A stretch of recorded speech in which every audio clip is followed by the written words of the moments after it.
Welcome to our Energy Connect studio at Gastech 2022. I'm delighted to have sitting next to me Chris Romer, co-founder and CEO of Project Canary. Thank you so much for taking the time out of this first day of Gastech to come and speak to me. Well, thanks, Julian. It's great to be here. There's a lot of energy here for a number of reasons. And let's be clear, this is a sober time in Europe, given what we're facing. This is a sober time for the planet about energy security. But we also need to talk about the importance of climate change and the way we're going to use ESG as well as the new verified climate insights to effectively clean up the gas industry and help people understand this is the cleanest carbon on the planet. And we need to bring 2 billion people out of poverty with this enormously clean carbon fuel. Yeah, gas is such a dominant topic, and I'd like to hear a bit more about, Project Canary, 3 years old. I'd just like to hear a bit more about where it started from and where you want to take it. Sure, well, 3 years ago, we had this hypothesis that responsibly sourced gas and measurement at the pad level would prove that a lot of unconventional gas, sometimes called frack gas in the US, was actually very clean and was worthy of part of the climate solution. Almost now 12 years ago, when I was a state senator, I closed a coal plant in Colorado and converted it to a gas thing. So I was like Joe Manchin, I've actually been a Democrat for natural gas for many years and actually strongly believe that natural gas can displace coal all over the planet. And so that was the hypothesis why I got into this.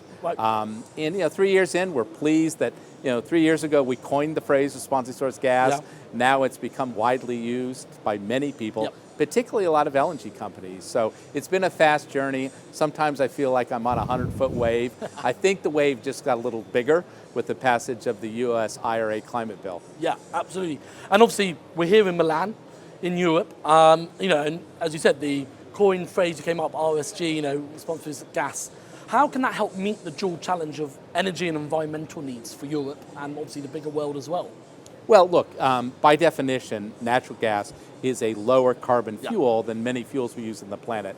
We clearly are on a trajectory to effectively lower our carbon footprint, but we still need very dense, clean carbon to run our economy. We're not going to cut our lifestyles to solve climate change. We're simply going to cut the carbon.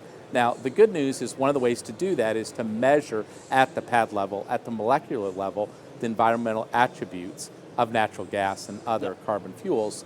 And we came up with that thesis that actually creating and measuring the environmental attribute of natural gas was very important 3 years ago. And it's played out that way. Clearly in Europe, having just done Eurogas, we're now a new member of Eurogas, we've now done a number of trades with Uniper, Engie, and a number of other European utilities. So they have now realized that American unconventional gas is some of the cleanest carbon on the planet, and we're proud of that. And we're proud of the role we played with LNG buyers to use certified gas in their cargoes. Okay, interesting.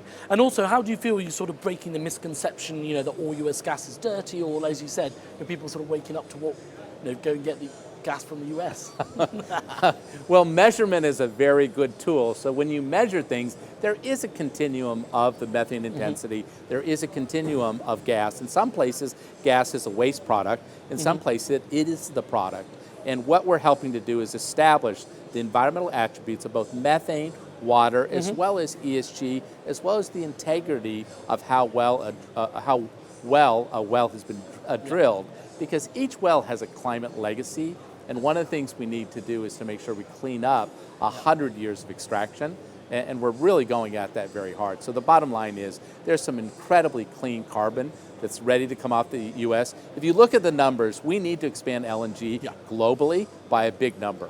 The US is ready to do that in a very clean way.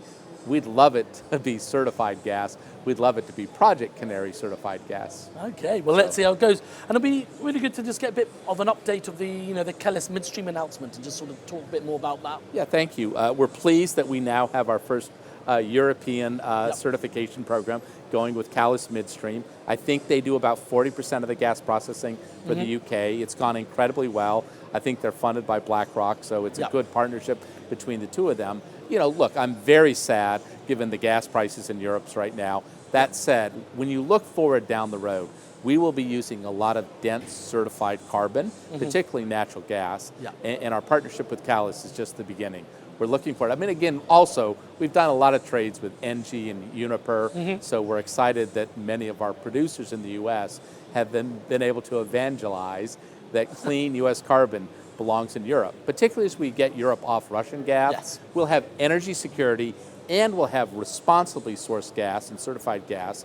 Very soon, we're going to have real zero gas with carbon sequestration. That's coming fast. Yeah, and I think, Europe is sort of seeing, Putin weaponizing gas, and they've got to just wane off it.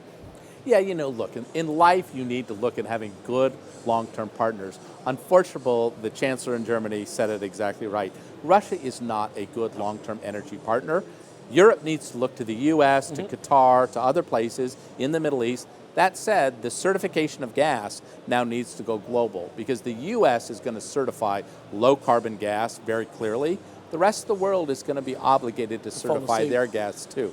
Interesting. And then also I'd like to hear about, expanding either European but also your global markets at Project Canary. You said you now signed this deal with midstream in Europe and then working with the utilities. So yeah, maybe give me a bit more info of how you're looking to expand and what you're doing. Yeah, I think most of our expansions will be actually with LNG companies. Yep. Where is this happening the fastest? LNG for sure.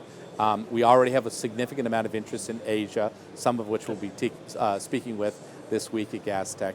And I don't think it's simply going to be U.S. gas, the only gas certified. Okay. I strongly believe you'll see Australian gas. I strongly believe that you'll see Middle East gas certified in the near future. Why do I say that? It's another thing that we've kind of coined is this notion of what we call the measurement economy. We're all going to go to a measurement economy on carbon and other environmental attributes. That's basically our business. We measure energy at the pad level and produce the environmental attributes that allow us to trade at that. And the importance of that, Julian, is that will be used to displace lots of high carbon coal all over the planet.